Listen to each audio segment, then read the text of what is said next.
Behind every great man is a great,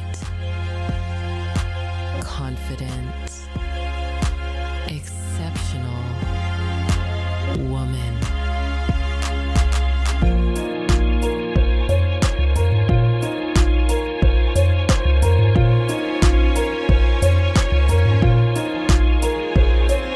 Hi, and welcome to Behind Every Great Man. I am Jessica, your host. Behind every great man is a great woman who knows when to give and when to receive. Women are incredible supporters, the best.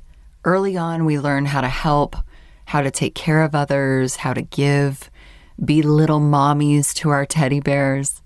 We were told also, and rightfully so, that we could do anything, how to be capable and strong. And these messages mattered. Girls should know they can do anything in this world.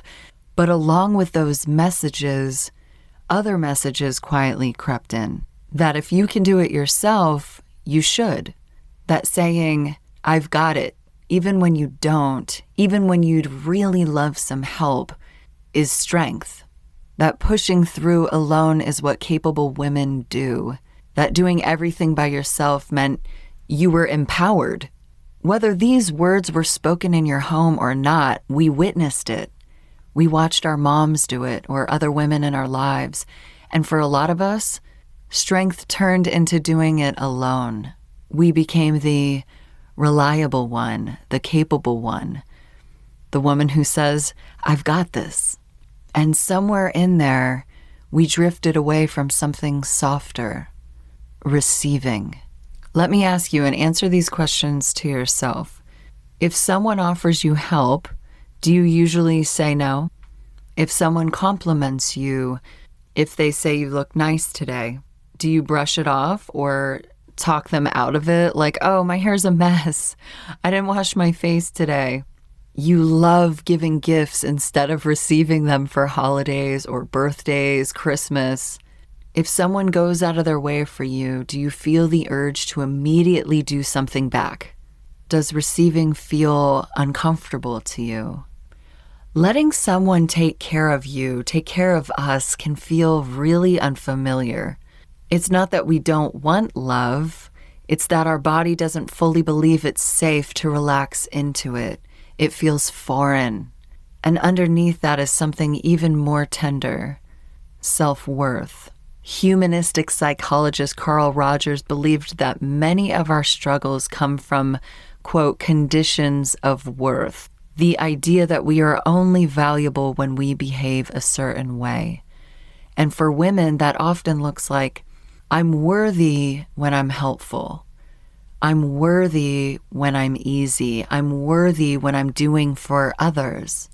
He said when worth is tied to performance, receiving feels threatening, because if I stop performing, then who am I? If your nervous system learned that love is earned through being useful or helpful, then receiving love without earning creates tension. You overgive. You feel guilty resting. It can feel lazy to you. Receiving challenges the belief that you must prove your value. Receiving interrupts that pattern. To receive, you have to believe you are worthy of care, that you don't have to earn love through sacrifice. You don't have to overextend yourself to deserve support. You don't have to prove yourself to be taken care of. You are allowed to be supported simply because you're you. That shift doesn't happen overnight, but it changes everything. When I was in my 20s, I read Why Men Love Bitches by Sherry Argov. The title is aggressive, I know, but I absolutely loved this book. The core idea is not about being mean or manipulative. It's about emotional self-respect and not overgiving to earn love as women. Argov wrote that when a woman overfunctions, over-accommodates, over-explains, over-gives, she removes the opportunity for a man to pursue, provide, or invest in her. She wrote that receiving keeps polarity alive. When you constantly say, I've got it, I've got this, I don't need anything, it's fine, you unintentionally eliminate his role.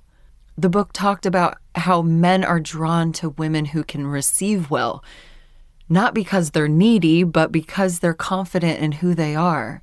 And that stayed with me.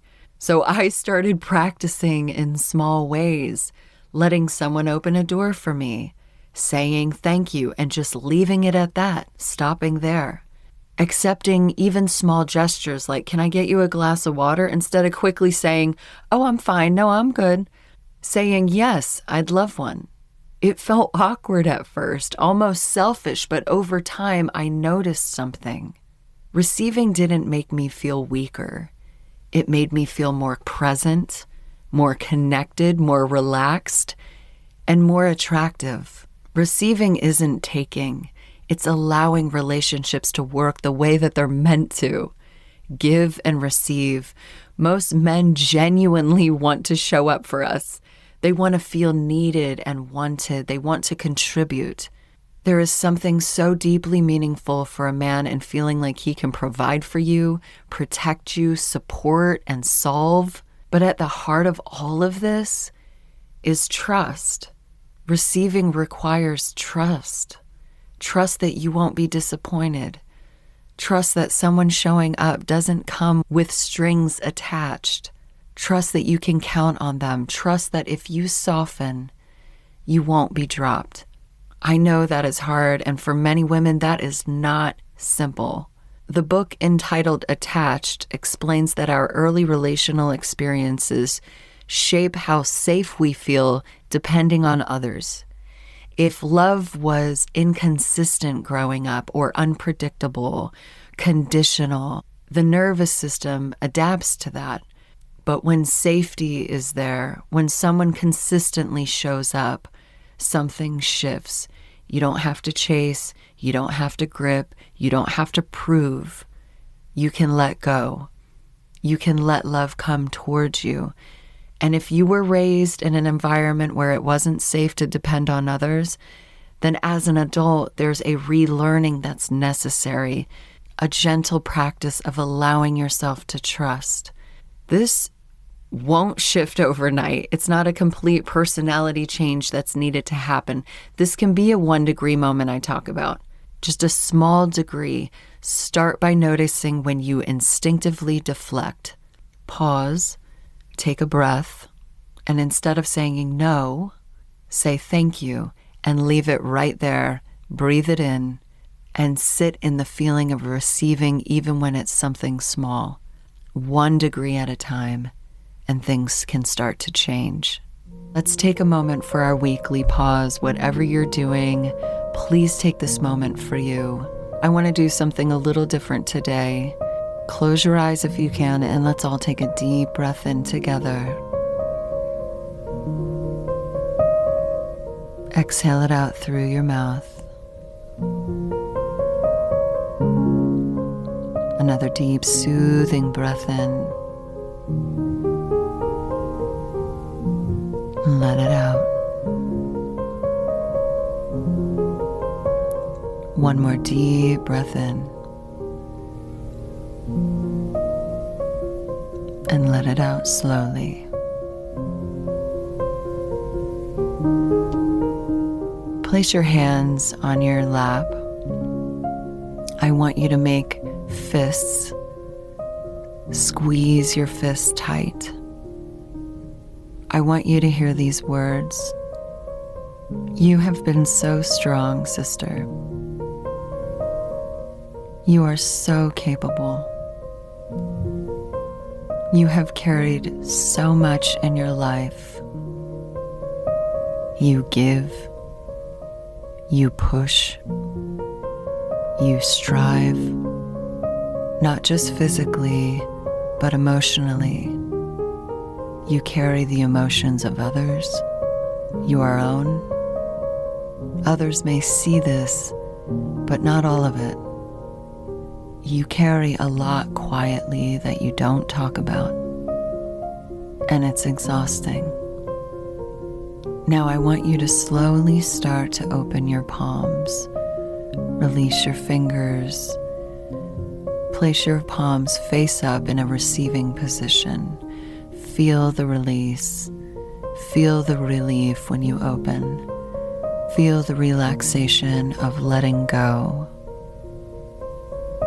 What does it feel like to be in a position of surrender? Sister, it is okay to receive. It's okay to let people show up for you the way that you show up for them. Repeat these words to yourself. I am worthy of receiving. I am open to support. I allow myself to be cared for. Let's all take one last deep breath in together. Let it out and open your eyes. Sister, receiving is still strength, just in its softest form, and you are worthy of it all. Behind every great man is a great woman who knows when to give and when to receive. Thanks for taking the time to join me in listening to this podcast episode. You can find more episodes of Behind Every Great Man on Spotify, Apple Podcasts, or wherever you get your podcasts. And if this spoke to you, please subscribe, and why not share it with your girlfriends? Thanks again, and please join me on the next episode.